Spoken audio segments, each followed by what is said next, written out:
If you're struggling in FC 24 and you want to improve your win rate, then I have a formation that is really good for you. This is the 4-4-2. Now, the reason the 4-4-2 is very good is because it's good in both the attack and the defense. And what makes it so good defensively is that you can defend narrow areas and wide areas simultaneously, and it is much easier than in other formations. This is why when people even use formations like the 4-3-2-1, when they defend, they will make their team defend in the 4-4-2 shape. So with all that aside, guys, let's get right into the video. If you guys want coins for FC24, make sure you check out MMOEXP.com. Their link is down in the description. They're very fast, they're very cheap, they're very reliable, and if you use my code Rema, you can get yourself a lovely 5% discount. Alright then, guys, so starting off with the custom tactics, defensive style, we have this on balance. Now, the reason we have this on balance is because it does give you the best control over your defense. So when you want to be aggressive and press your opponent, you can. And then when you want to be a little bit more passive, you can also do that.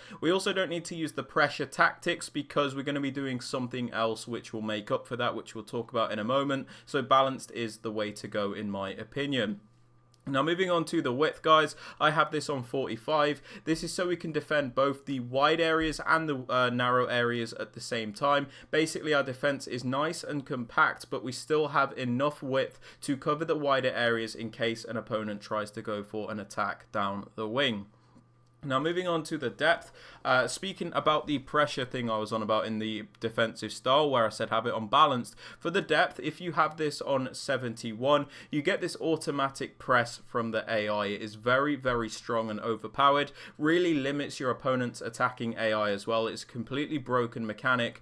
So if you're on the new gen of the version of the game, I do suggest having your depth on 71 for this pressure mechanic. It doesn't really affect your player's stamina or anything like that. It's just a very effective thing to use, which is why you don't actually have to use pressure tactics at the moment. If you're on old gen, however, or you're not comfortable with using those tactics, just lower it to about 60 and you will be fine.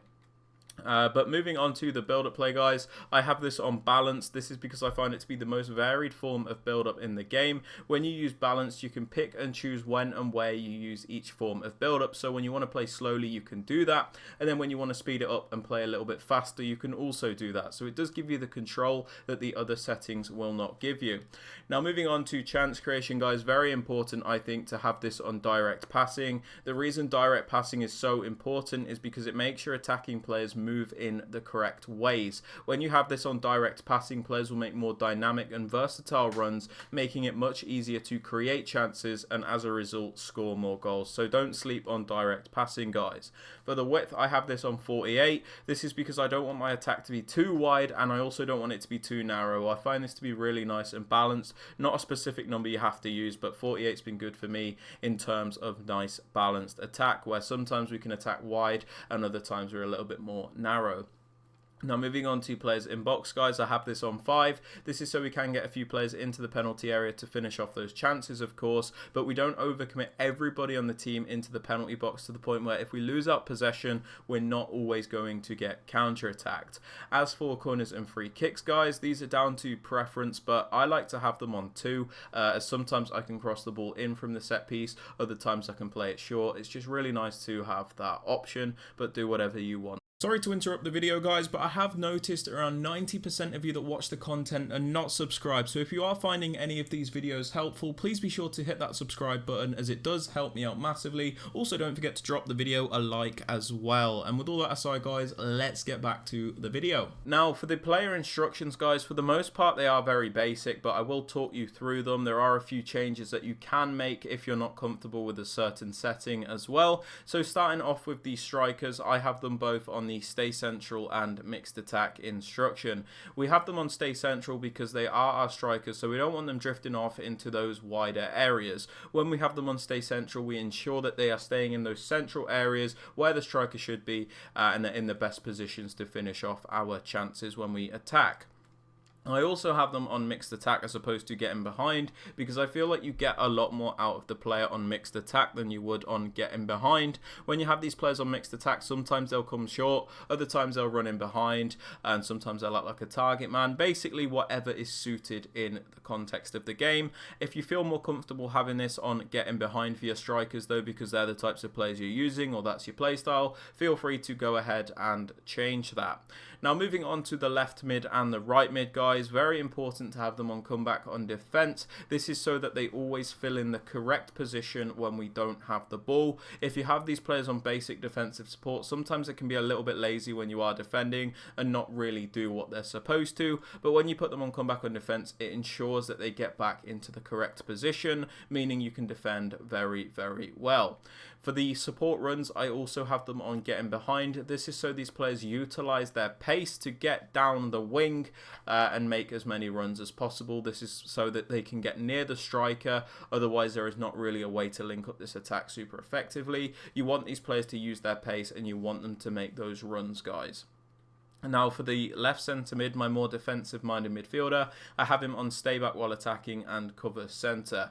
We have him on stay back because, like I said, this player is my more defensive minded midfielder, so I don't want him going forward. I want him to stay back at all times to make sure we're nice and secure defensively. And then we also have him on cover centre, so he does defend those central areas because we don't need him covering the wing. We've already got enough players doing that. For the right centre mid, I use more of a box to box style midfielder. This is somebody that will attack and defend and act like a transitional player from defense to attack, so they will often carry the ball and help you link up the play. So for this player, I do suggest somebody with a high work rate, as it does give you that maximum contribution in both the attack and the defense. But the reason we have these instructions as they are is because, like I said, box to box player, we don't want to limit them all that much. We kind of want them to just do their own thing. The only important thing is that we have them on cover center so that they do defend those central areas as opposed to covering the wing.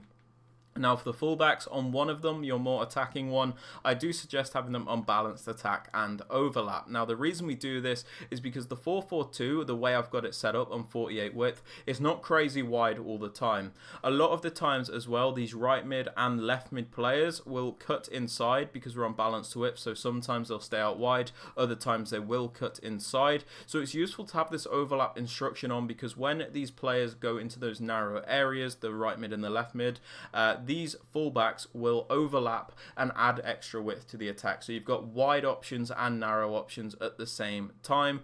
So it is very effective to have one of your fullbacks on balanced overlap. For the other fullback, I have him on stay back and overlap. This is so we always have at least 3 defenders back at a time, meaning we're as defensively sound as we can be while still maintaining an attacking threat. And the overlap run type is the same, so that when we do send this player on a run forward, he'll make the overlapping runs to add that extra width. As for the centre backs, guys, I do not touch them. I leave them on the default settings. And then for the keeper, you can have them on comes for crosses if you like, as well as sweeper keeper, but I prefer to just leave them alone on balanced. But yeah, guys, that is it for the video. If you have enjoyed or found this useful, please be sure to drop this a thumbs up. Subscribe to the channel if you are new so you never miss out on any of these videos, and don't forget to click the notification bell so that you actually get notified when a video is posted. Otherwise, sometimes YouTube won't notify you when a new upload is live. And yeah, guys, that is basically it. I hope you've enjoyed. I hope you have a fantastic rest of your day, and I will catch you all in the next video. Have a great day, guys. Peace out.